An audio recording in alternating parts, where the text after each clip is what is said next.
Salut les apprentis batteurs, alors bienvenue dans cette vidéo. Aujourd'hui on va parler technique versus musicalité. Alors l'idée c'est pas de dire qu'est-ce qui est mieux, c'est mieux la musicalité, c'est pas bien la technique. Non, c'est les deux sont utiles et complémentaires. Et en fait j'ai eu une période dans ma vie où j'ai beaucoup travaillé la technique sans vraiment savoir comment j'allais l'utiliser.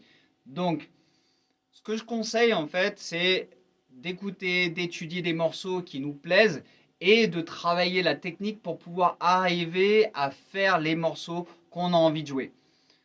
C'est très bien de savoir faire plein de choses techniques, de savoir faire des études, de savoir faire des partitions, etc. Bon, je vais peut-être pas me faire des amis sur cette vidéo, mais je considère que c'est pas forcément ce qui est le plus utile, surtout quand on commence ou quand on a un niveau intermédiaire.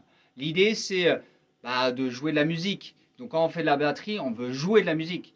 Donc écouter de la musique, essayer de repérer en fait les breaks, les rythmes qui vous plaisent et étudier la technique qui va vous permettre de réaliser ces rythmes et ces breaks.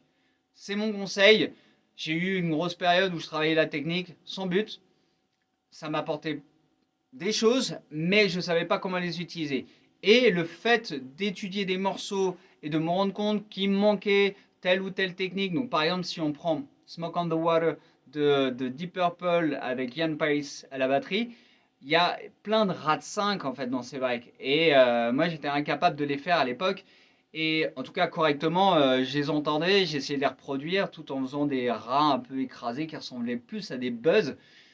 Et l'idée, en fait, c'est de se dire, bah, ok, comment je peux faire pour que ça sonne proche de ce qu'il fait. Donc, pas copier exactement, parce qu'on va tous avoir notre petite touche personnelle, mais l'idée, c'est de dire, ok, il utilise cette technique, il fait du RAD 5, c'est joli, etc. Comment je peux faire pour faire un joli RAD 5.